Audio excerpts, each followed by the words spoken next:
Welcome to another episode of Just the Picks, the YouTube exclusive version of the NASCAR Gambling Podcast, in which Cody and I talk about all things racing that doesn't have stuff to do with NASCAR. Today, Cody, we tackle the F1 race in China, fresh off of Australia and the season opener. Buddy, that, my friend, was a wet and wild ride in Australia last week. That's a bit of an understatement, but what an exciting, fun weekend.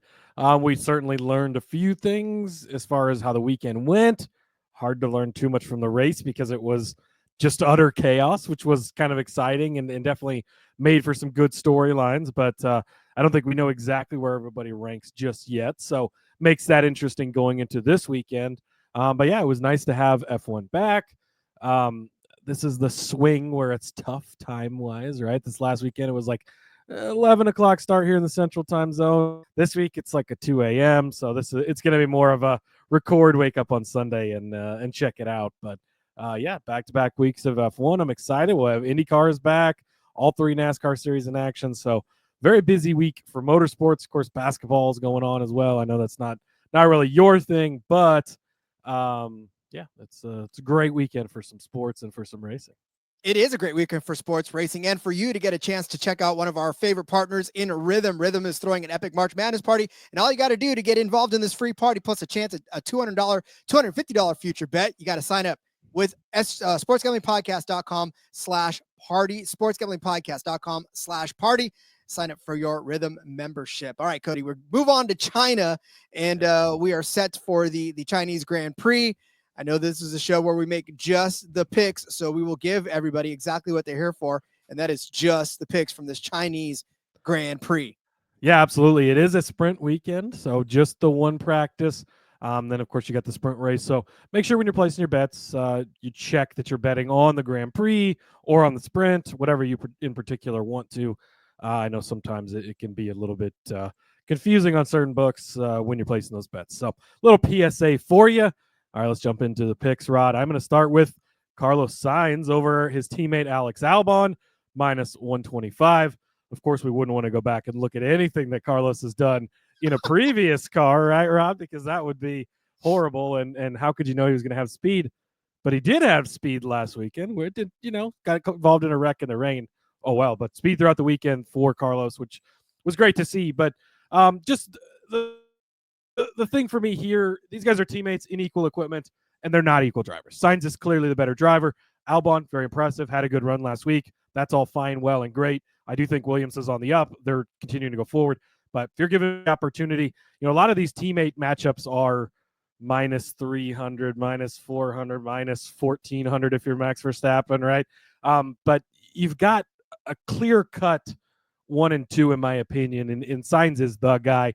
You're getting him at -125 because I think they're looking at last week and they're going, well, Albon had a pretty good run. Sainz did not, but you got to factor in all the weather and everything we had. So love this one this week. Give me Carlos Sainz over Alex Albon at -125. Not sure I'm supposed to say anything good about Sainz for the rest of the season, so I will just say that I like this play. I know, like you said, Albon started 6th, finished 4th last week, but I still think we did not get to see all of what Sainz could do in that Williams equipment. So that one practice, that was fantastic. Yeah, which was great and good to see the speed from them. That one's over on Caesars too, by the way. I forgot to mention. All right, good call. I'm going to turn my attention to a rookie and a Mercedes rookie at that. I'm going to take Kimi Antonelli, George Russell's teammate, to finish inside of the top 6 at -110 over at DK. The fact that, okay, I know a lot of times we talk about having F1 odds be so great to us, right? Huge numbers plus money all over the place, but sometimes you got to find value in the minus money stuff when you're talking about the big 5, especially with Mercedes and Red Bull and McLaren and, well, maybe not Aston anymore, but you get the picture, right? When you're dealing with these guys, you got to find the value. And Kimi, a top 6 for -110. You take that all day. If that were a football bet, Kimi finished 4th last week in the Australian Grand Prix. There's speed in those Mercedes, right? There are speed. George Russell and him finished 3, 4. And I for a guy to survive the kind of weather that they had to survive. I mean, there was how many? There was 6 DNFs in total, and it took out great drivers like Carlos Sainz, Fernando Alonso. I mean, it took out guys with some serious, and then of course it took out rookies like Lawson, not a rookie, but it took out the younger drivers like the Lawsons, like the Dohan, like the Bortoletti. So I'm telling you right now, this is an impressive looking rookie in great equipment. And I think that a 6th place finish for a Mercedes car, whoever's driving it, is a fantastic bet. And the odds at -110 are even better. So yeah, give me Kimi to pilot this Mercedes back into a top 6. I'm not even asking him to get onto the podium. I'm just wanting him to get a top 6 finish. So Kimi Antonelli, top 6, -110 over on DK.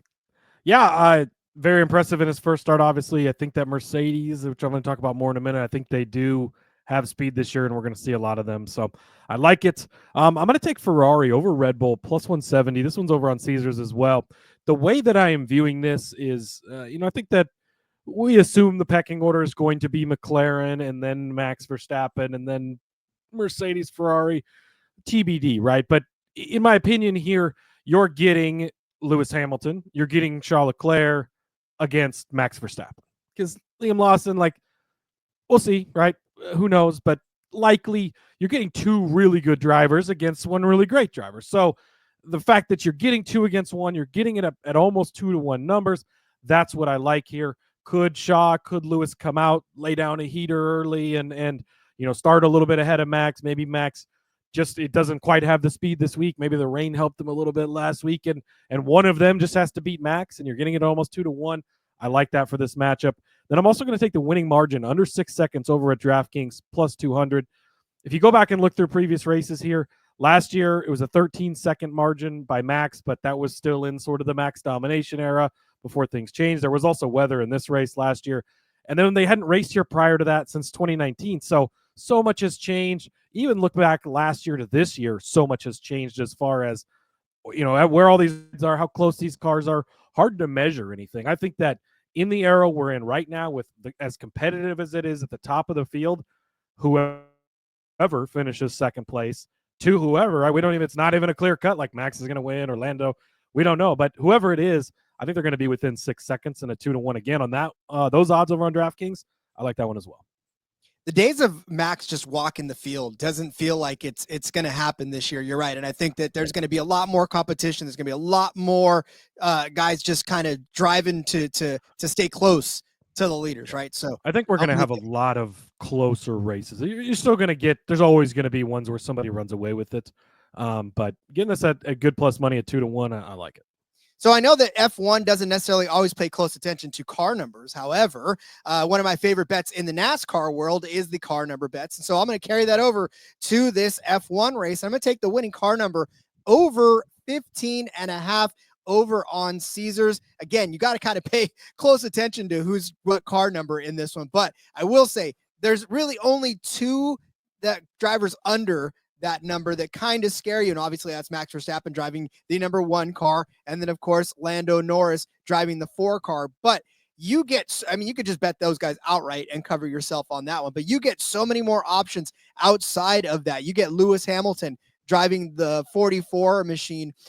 You get Oscar Piastri, McLaren's teammate, Lando Norris's teammate at number 81. You get George Russell at car number 63.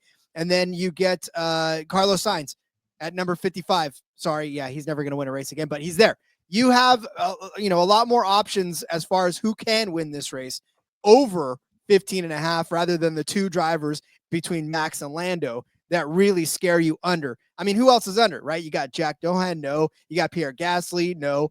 Fernando Alonso doesn't scare me either. You got Charles Leclerc, which, yeah, you could start to, but he's 16, so that's still over 15.5. So again, there's only 2 numbers.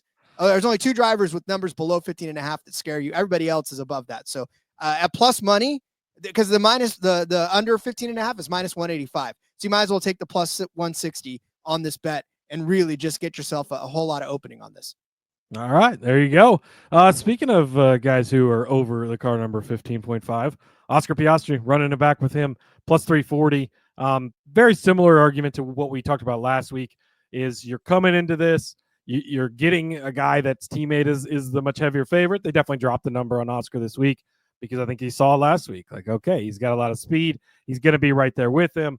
But we still don't know exactly what we're getting in the race trim. And, even when they were interviewing, is Zach Brown, right, is the guy, when they were talking to him on the broadcast, he's like, what are they going to do if they get up there together? He's going to they're going to race it out. Like, it's not, there's no team orders there. And if Oscar gets his chance to be out front, he's going to be the guy. So plus 340. And then George Russell at 20-1. This number is just too big for, look, they both finished third and fourth last week with Russell and Antonelli.